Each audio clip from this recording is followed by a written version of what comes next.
the idea of the three minds, I do want to say that there are three points of consciousness. And so, but they have complete unity in what they do. So there is a voluntary, self-giving unity, so that there are these three consciousness or minds, if you want to put that. But because of the unity that they have with each other, there is they act as one, and so there's no division between them. And this is similar to the will. Now, it was interesting, Samuel. I didn't know that you were going to do this, but you actually affirmed that there are three consciousnesses or minds in the Trinity. This is absolutely heretical polytheism, as I read from Cyril's statement earlier, where he said, anyone who says and believes that there are three consciousnesses or minds in the Trinity, this is three separate and distinct gods. This is clear-cut polytheism. I want to ask you about this one mind thing. You seem to reject that. You said that you believe that there are three consciousnesses or three minds in that sense. And I'm just wondering where you get this idea from, because I read a quote from Cyril of Alexandria earlier where he explicitly states that this is basically polytheism, to believe that God has three minds. Well, again, I'd have to go and read him to see exactly what he means, because I'm sure he's going to be saying that there are three distinct persons. And if you're saying that there's three distinct persons, then there has to be some conscious distinction between them. That's how we understand persons. I agree with you, Samuel. I agree with you on that. As a Muslim, I agree that it makes no sense for the Trinity to be one mind, because the Father, Son, and Holy Spirit have different experiences, believe different things, in the sense that Father knows he's the Father, Son knows he's the Son. The Son himself uniquely becomes a man and becomes incarnate.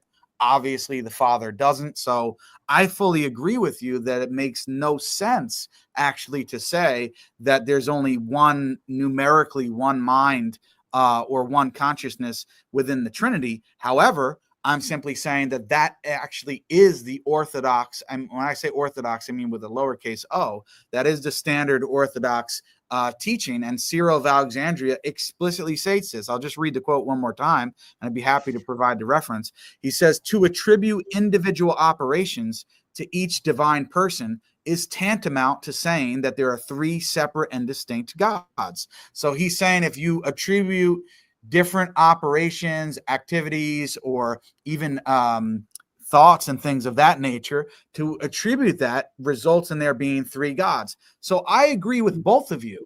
I agree with you. It makes no sense to say there's only one mind in the Trinity, but I also agree with Cyril that if there are three minds in the Trinity, then that's clearly polytheism. Well, so if I can answer, I doubt Cyril is saying that the three persons don't have different roles. So he wouldn't be saying that they don't have different roles in the actions of God. Different roles in what sense? What do you mean by that? Sorry. Well, the Father commands, the Son works, the Spirit empowers. You know, he's not going to be saying that they all have the same action, because when I was listening to that quote, that is exactly what they believe. That's exactly what they believe. They believe that every single action which is directed at creation, there's only one action. There's not different acts of the Father, Son, and Holy Spirit. You are having a sort of soft unity in that you believe Father, Son, and Holy Spirit never contradict each other. Like the Father isn't sitting there thinking, oh, I'm going to make the planetary motion clockwise, and the Son is like, no, I want it to be counterclockwise. So yes, I grant that you are saying there's a unity in terms of purpose and agreement in terms of what the Father, Son, and Holy Spirit all want to do and have a divine plan and carrying out. Sure. But I'm saying The Orthodox position is much more radical than that. They believe that there is no real distinction in activity whatsoever, that all of the persons are doing the exact same thing. And I'm saying that that doesn't make any sense, because how could that account for the Son becoming incarnate? That's an action that he alone does, and the Father doesn't. Yeah, the Father sends the Son, but the Son at the end of the day is the one who sent and actually becomes a man. The Father doesn't become a man. Okay, sorry, a whole stack of things there. So I want to affirm that from the fact that they're different persons, you have some different center of consciousness for each one. There must be something like that. Okay. But I do want to say that I want to agree with Cyril in saying that they are of one mind, in that they are in complete harmony, and there is the one mind which works itself out with each person of the Trinity having a different role.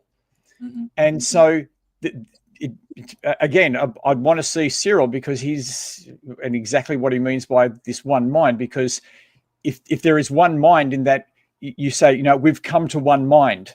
We've come to one mind. You and I have come to one mind on something. We're saying there's one mind, but then we've obviously got our own individual ones as well, right?